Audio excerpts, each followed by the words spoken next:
Hi எல்லாருக்கும் வணக்கம். இன்றைக்கி பார்த்தீங்கன்னா லங்ஸும் போட்டியும் வந்து நம்ம எப்படி ஈஸியாக க்ளீன் பண்ணி சமைக்கலான்றது நான் உங்கள் கூட ஷேர் பண்ணிக்க போகிறேன். மட்டனில் இந்த 2 பார்ட் மட்டும் நம்ம செய்யறதுக்கு யோசிப்போம். ஏன்னா இது வந்து க்ளீனிங் ரொம்பவே கஷ்டம், செய்யறதும் ரொம்ப கஷ்டம்னு சொல்லிட்டு நம்மளுக்கு பிடிச்சிருந்தாலும் செய்ய மாட்டோம். ஆனால் இந்த மெத்தடில் நீங்கள் ஃபாலோ பண்ணி க்ளீன் பண்ணிவிட்டு சமைச்சு பாருங்கள், டேஸ்ட்டு சூப்பராக இருக்கும். க்ளீன் பண்ணுற மெத்தடுமே ரொம்பவே ஈஸியாக இருக்கும். இது வந்து உடம்புக்குமே ரொம்ப நல்லது, நல்ல ஹெல்த்தி கூட. அட்லீஸ்ட் வந்து நம்ம மாதத்துக்கு ஒரு வாட்டியாவது இதை வாங்கி செய்யலாம். நீங்கள் வந்து க்ளீன் பண்ணுறதுக்கெலாம் கஷ்டப்படாதீங்க. இந்த மெத்தடில் ஃபாலோ பண்ணி க்ளீன் பண்ணி பாருங்கள். கண்டிப்பாக வந்து ஈஸியாக பண்ணிடலாம். அதே மாதிரி நல்ல ஆத்தென்டிக் மெத்தடில் தான் நம்ம இன்றைக்கி இதை சமைக்கவும் போகிறோம். டேஸ்ட்டும் சூப்பராக இருக்கும். கண்டிப்பாக நிறைய பேருக்கு பிடிச்சிருக்கும். அது செய்யறதுக்கு வந்து நம்ம கஷ்டப்பட்டுட்டு தான் செய்யாமல் இருந்திருப்போம். ஆனால் இந்த மெத்தட் ஃபாலோ பண்ணி செஞ்சு பாருங்கள், உங்கள் எல்லாருக்குமே யூஸ்ஃபுல்லாக இருக்கும். அதுக்கு முதல்ல இந்த போட்டி எடுத்து நல்லா கொதிக்கிற தண்ணியில் நம்ம போட்டுக்க போகிறோம். நல்லா வந்து தண்ணி கொதிக்கணும். அப்போ வந்து க்ளீன் பண்ணுறதுக்கு நமக்கு ஈஸியாக இருக்கும். கூடவே இந்த குடலும் இருக்கும்ல, அதையுமே சேர்த்து தண்ணியில் போட்டுக்கலாம். இது வந்து வயிற்றுக்கெல்லாம் ரொம்ப நல்லதுங்க. வயிறு சம்மந்தப்பட்ட பிரச்சனைக்கெல்லாம் ரொம்பவே நல்லதுன்னு சொல்லுவாங்க. எனக்கு வந்து வயிற்று வலி, ரொம்ப ஹீட் ஆகிடுச்சு பாடினா கூட இது சாப்பிட்டா ரொம்பவே நல்லது. அது ஊறுறதுக்குள்ளே நம்ம எடுத்து வச்சுருக்க இந்த லங்ஸை இந்த மாதிரி குட்டி குட்டி பீசஸாக கட் பண்ணிக்கலாம். சிசர் இருந்தால் கட் பண்ணிக்கோங்க, ஈஸியாக இருக்கும். இதுவுமே கட் பண்ணி நம்ம தனியாக வச்சுக்கலாம். இப்போது ஒரு 15 நிமிஷம் ஆயிடுச்சு. இது நல்லா ஊறிட்டு இருக்கும். இப்போ இந்த மாதிரி ஒரு கத்தியை எடுத்து லேசாக இந்த மாதிரி சுரண்டிங்கனாலே மேலே இருக்க அந்த ப்ரௌன் கலராக இருக்குல்ல, அந்த தோல்லாம் வந்து ஈஸியாக வந்துடும். பார்த்தாலே உங்களுக்கு தெரியும் நாங்கள் க்ளீன் பண்ணுறது. பாருங்கள் எவ்வளோ அழகாக வந்துடுதுன்னு. நீங்கள் ரொம்பவே கஷ்டப்பட வேண்டாம், அழுத்தி வந்து க்ளீன் பண்ணணுன்னு அவசியம் இல்லை. லேசாக நீங்கள் இந்த மாதிரி சுரண்டினாலே அழகாக வந்துடும். நீங்கள் கொஞ்சம் வேலை மெனக்கெட்டு இதை செஞ்சிங்கன்னா போதும், நல்லா டேஸ்டியாக சாப்பிட்லாம். இதெல்லாம் ரைஸ் கூட சாப்பிடும்போது அவ்வளோ சூப்பராக இருக்குங்க. இதெல்லாம் அந்த கால ரெசிபி. இது கண்டிப்பாக வந்து மிஸ் பண்ணிடாதீங்க. ஒரு வாட்டியாவது நீங்கள் வீட்டில் செஞ்சு பாருங்கள். நம்ம ஹோட்டல்லலாம் போனால் எப்படி செய்வாங்கன்னு தெரியாது, ஹைஜீனிக்காகவும் இருக்காது. அவங்க க்ளீன் பண்ணுறது கூட எப்படி பண்ணுவாங்கன்னு தெரியாது. ஆனால் நம்ம இந்த மாதிரி வீட்டில் வந்து நல்லா க்ளீன் பண்ணி செய்யும் போது உடம்புக்குமே ரொம்ப நல்லது, சாப்பிட்றதுக்குமே நல்லா டேஸ்டியாக இருக்கும். இப்போ பாருங்கள், இந்த மாதிரி கத்தியை வச்சு எடுக்கும்போது உங்களுக்கு நல்லா க்ளீனாக வந்துடும் அது. இப்போ இந்த போட்டியில் மேலே இருக்க அந்த ப்ரௌன் கலர் தோல் ஃபுல்லாக இதே மாதிரி நம்ம ஒரு கத்தியை வச்சு நல்லா சுரண்டி எடுத்துக்க போகிறோம். இப்போ பாருங்கள், லேசாக இந்த மாதிரி சுரண்டும் போதே அது நல்லா க்ளீனாக வந்துடும். ஏன்னா நம்ம சுடு தண்ணியில் போட்டோம்ல, சுடு தண்ணியில் போட்டாலே அது வந்து நல்லா சாஃப்டாகி உங்களுக்கு க்ளீன் பண்ணுறதுக்கு ஈஸியாகிடும்.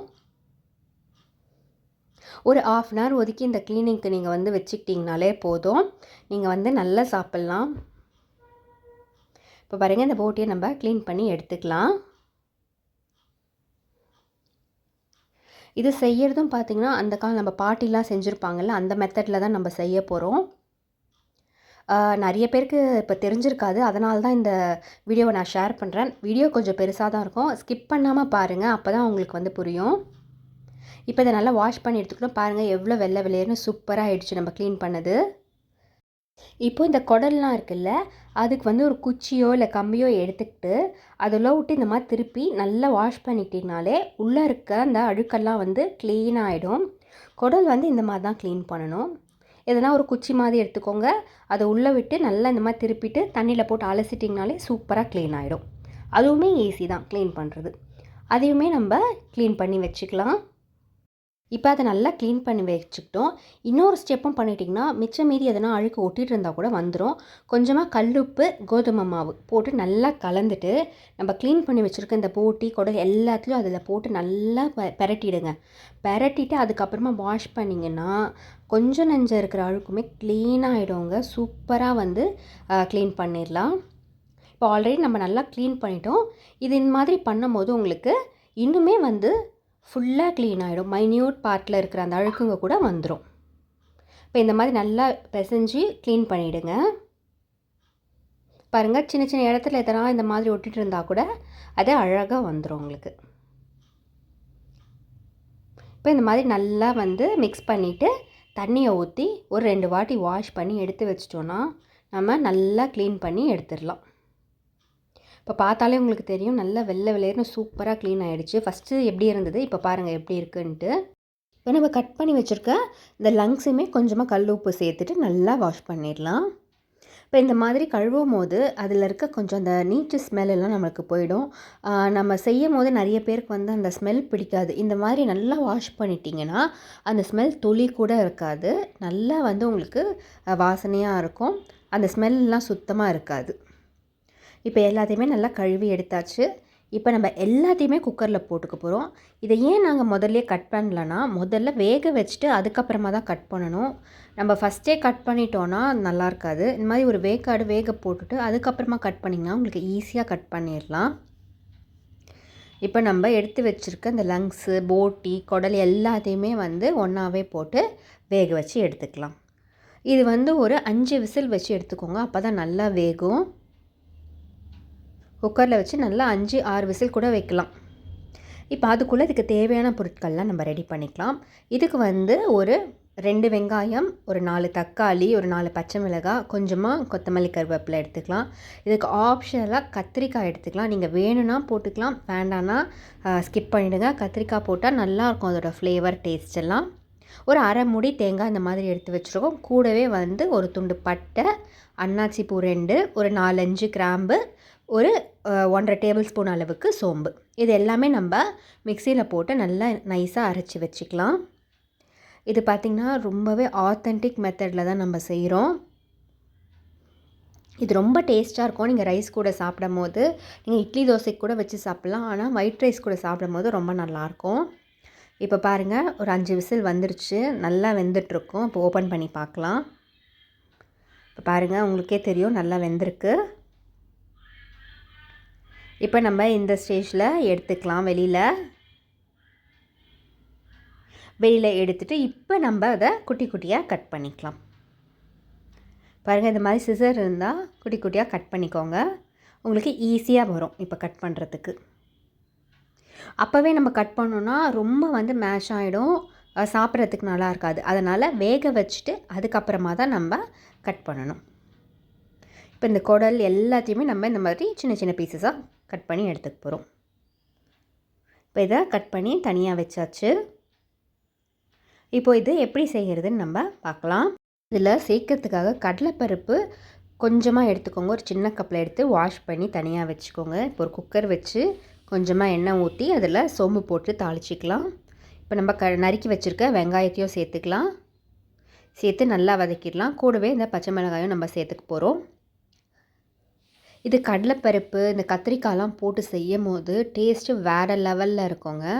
இது ரொம்பவே வந்து உடம்புக்கு நல்லது.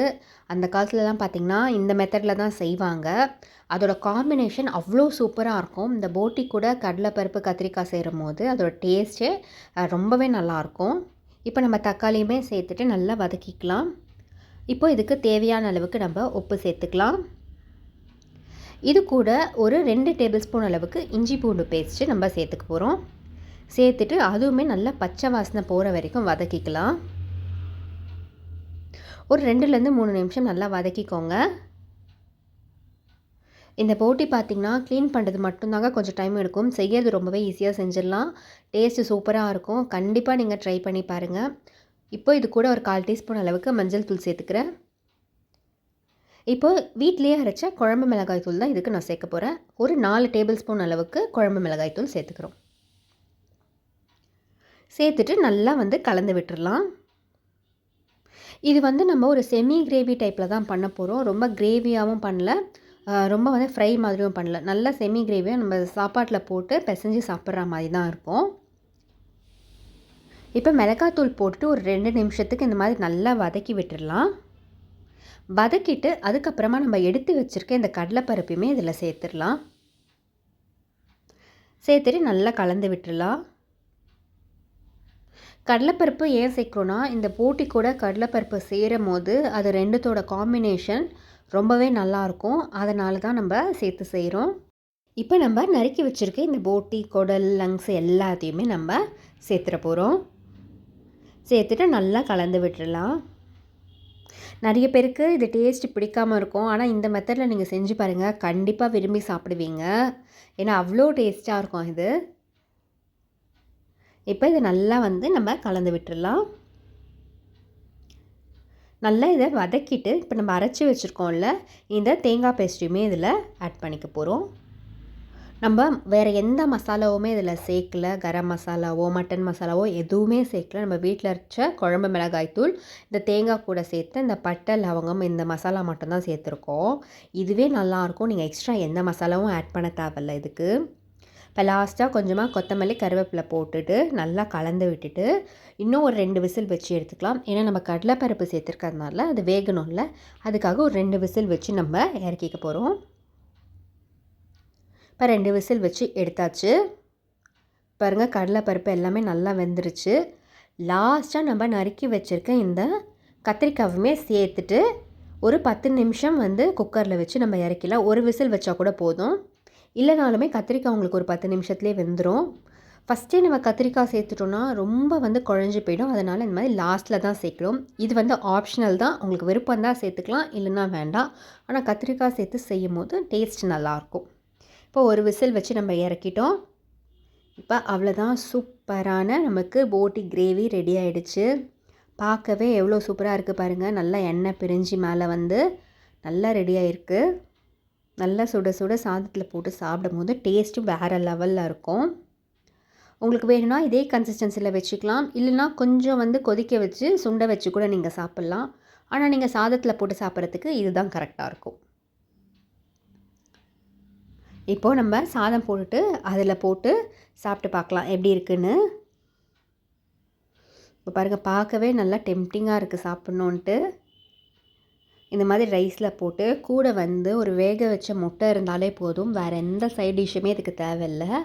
கூட அந்த வேக வச்ச முட்டை வச்சு இது ஒரு வாய் சாப்பிடும்போது டேஸ்ட் வேறு லெவலில் இருந்ததுங்க. இந்த வீடியோ கொஞ்சம் லாங்காக இருந்தாலும் கண்டிப்பாக உங்கள் எல்லாருக்கும் யூஸ்ஃபுல்லாக இருந்திருக்கும்னு நினைக்கிறேன். உங்களுக்கு இந்த வீடியோ பிடிச்சிருந்ததுன்னா ப்ளீஸ் மறக்காமல் லைக் பண்ணுங்கள், ஷேர் பண்ணுங்கள், கமெண்ட் பண்ணுங்கள், சப்ஸ்கிரைப் பண்ணிவிடுங்க. தேங்க்யூ.